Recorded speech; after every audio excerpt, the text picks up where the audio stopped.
Hi everyone, welcome into another episode of Matt Sports Talk, and in this video we are recapping all the women's games from yesterday, and we did have some very exciting matchups and some big upsets as well. So without further ado, let's dive into that.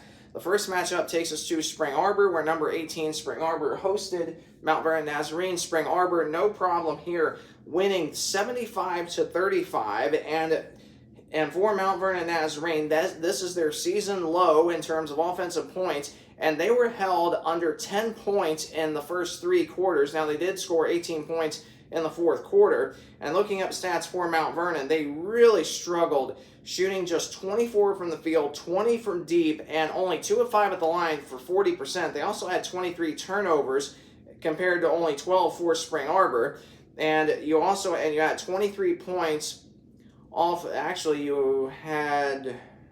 I'm trying to see how many points off turnover Spring Arbor had, and it's not wanting to show me that. So again, I apologize. But nonetheless, Mount Vernon did not have a good shooting game at all. Now, a couple of bright spots for Mount Vernon off the bench. You had Melody Bluebaugh leading the way with 9 points, 3 of 9 from deep, 3 rebounds, 1 assist, 2 steals for her. 2 points for Naomi Kaib with 8 rebounds, 3 assists, and a steal. And then 5 points for Jenna Brumbaugh in just 6 minutes of action with a steal and a rebound. 6 points for Anna Swisshelm off 3 of 7 shooting. She also had 5 rebounds. And then you had Addie Beard in 3 minutes of action, had a steal plus a rebound. And then in terms of your starters, leading the way was Kylie Leibacher with 7 points, 4 rebounds, 1 assist. Abigail Hardwick had 3 assists and 1 rebound. And then Olivia Skillings had 2 rebounds plus a steal. And then Lily Shepard with 6 points, 3 of 14 shooting, 5 rebounds.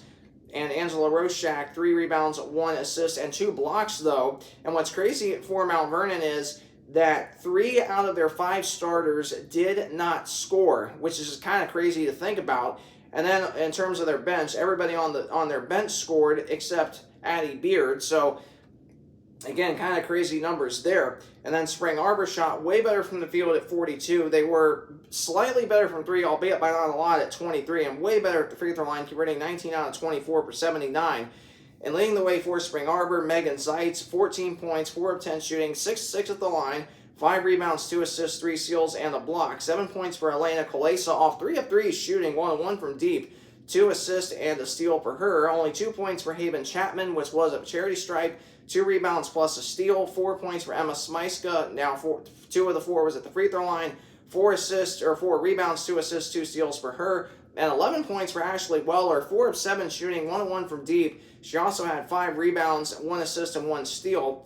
And off the bench, you had Elena Blumberg in 9 minutes of action with 2 points, 4 rebounds, 5 points for Lexi Linder with 1 rebound, 1 assist, and 2 steals, and 3 of 4 at the charity stripe. Madison Socini with 6 points, 2 of 2 at the line, and Socini had 9 rebounds, 1 steal, and 2 blocks. Really, really good numbers there. 9 points for Rachel Reichard in just 9 minutes of action, 4 of 5 shooting, 1 of 1 from deep with a steal and a block. 5 points for Rylan Goodwin with 3 assists, 2 steals, and 1 rebound. 6 points for Aubrey Crockett off 3 of 7 shooting, 5 rebounds, 4 assists, 2 steals, 2 blocks. Really, really good balanced numbers there. Only 1 point for Aubrey Calloway, and that was at the free throw line, though, with 5 rebounds. You also had Kylie Summer with 3 points and 2 assists, and Cami Boonstra in 5 minutes of action with a steal and a rebound. And that was your matchup there.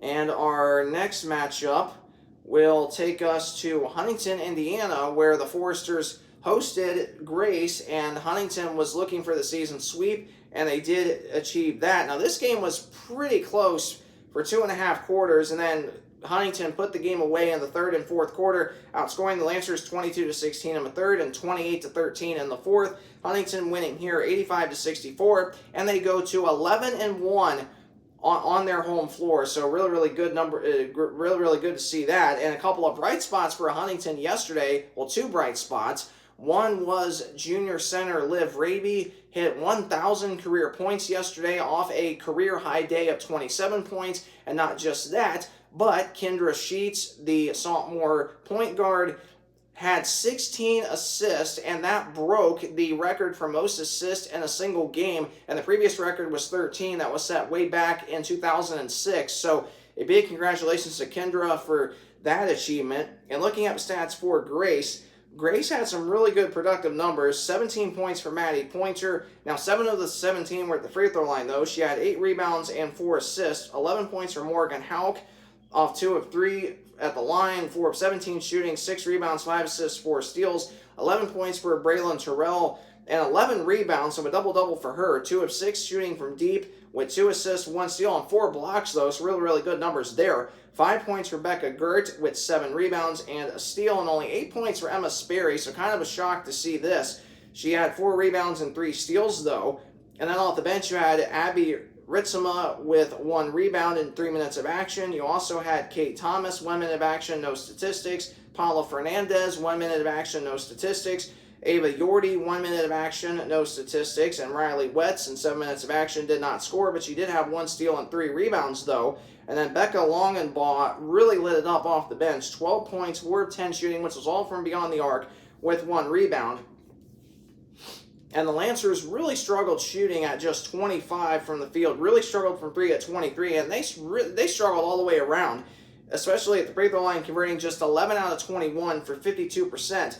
They had 8 turnovers. And what's crazy is Huntington had 12 more turnovers than Grace did, but yet Huntington prevails here by 21 points. And the reason for that is because Huntington shot 47% from the field compared to 25 for the Lancers. Huntington worse from 3 at 22, and they were identical at the free throw line, not great at all, converting 10 out of 19 for 52%.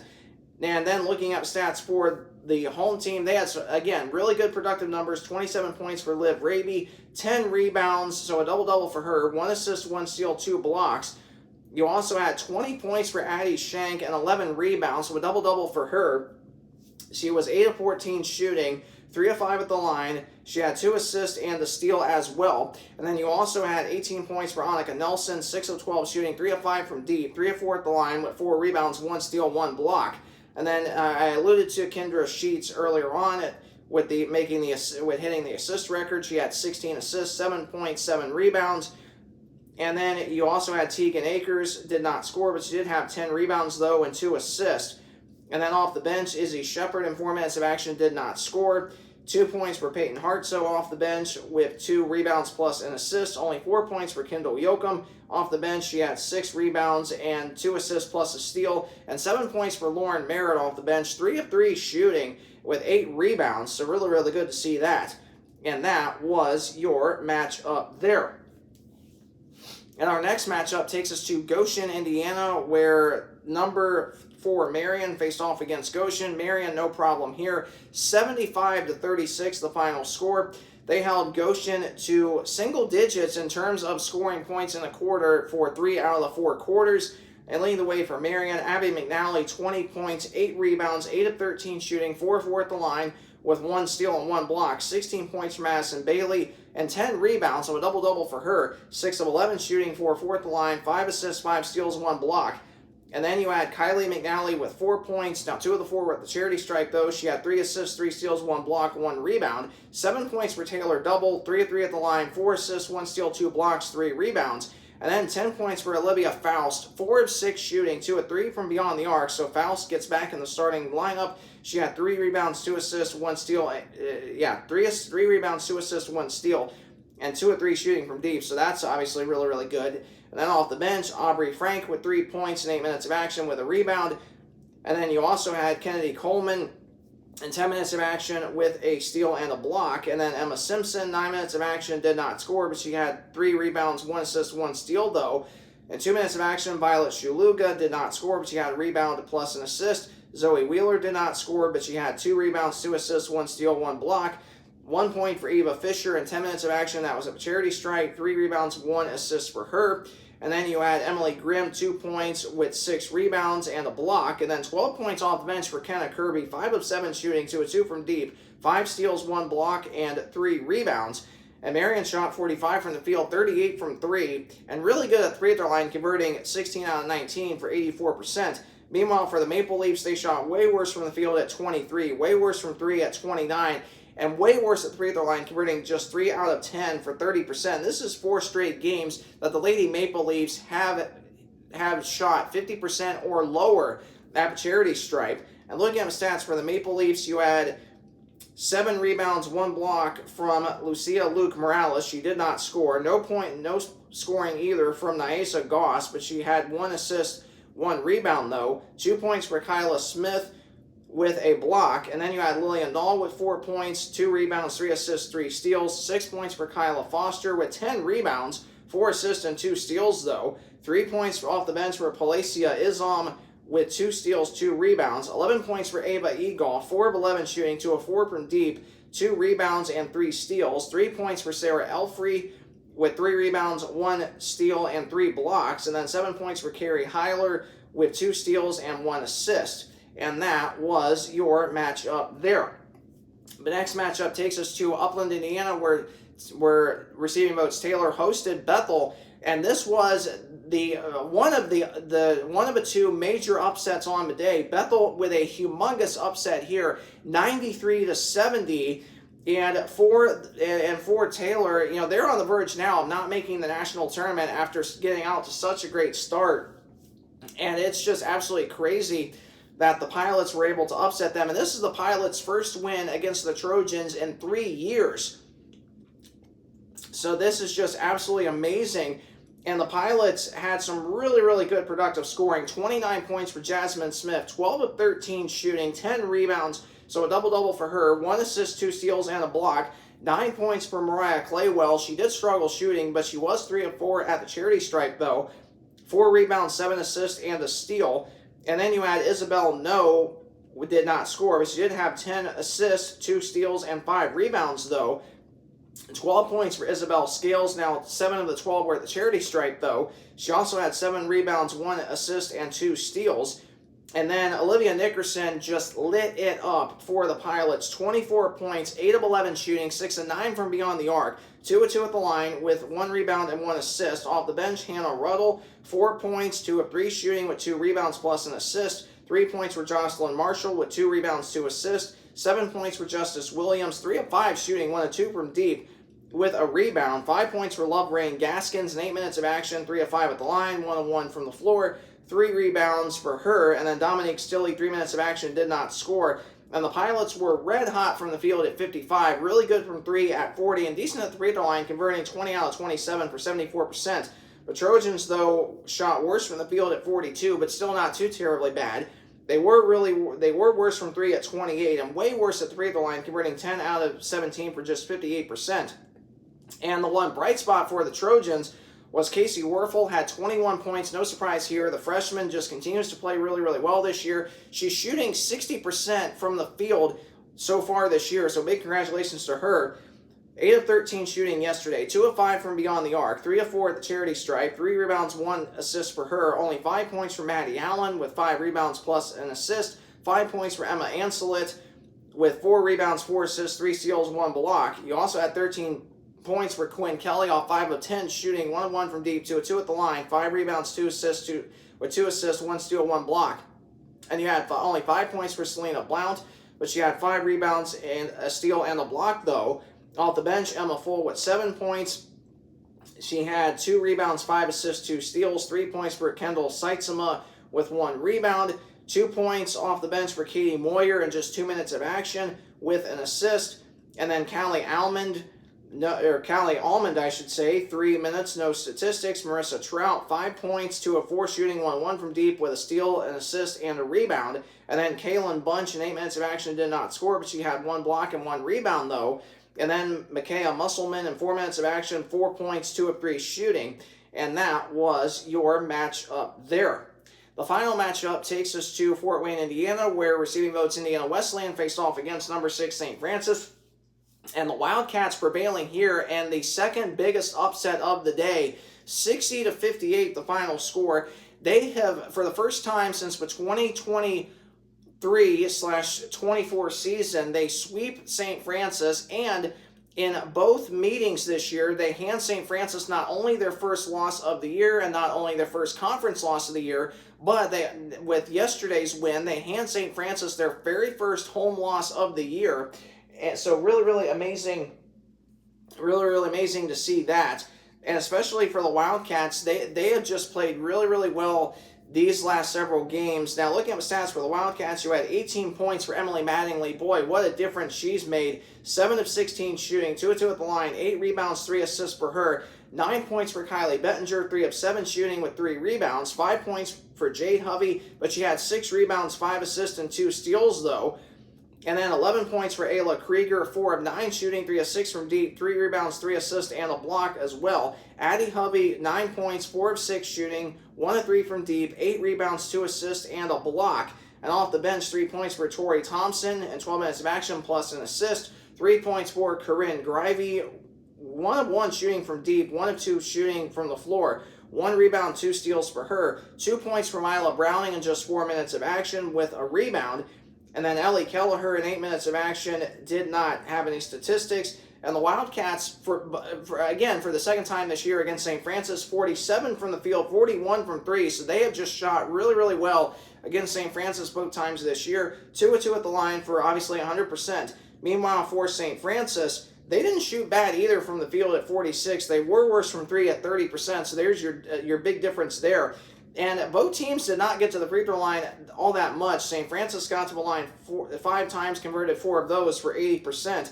And looking at the stats for St. Francis, they were led by Callie Gregory. Really no surprise here. 23 points, 3 of 8 shooting from deep, 1 rebound, 1 steal for her. 12 points for Renna Schweiderman off 6 of 10 shooting with 7 rebounds, 4 assists. Pardon me.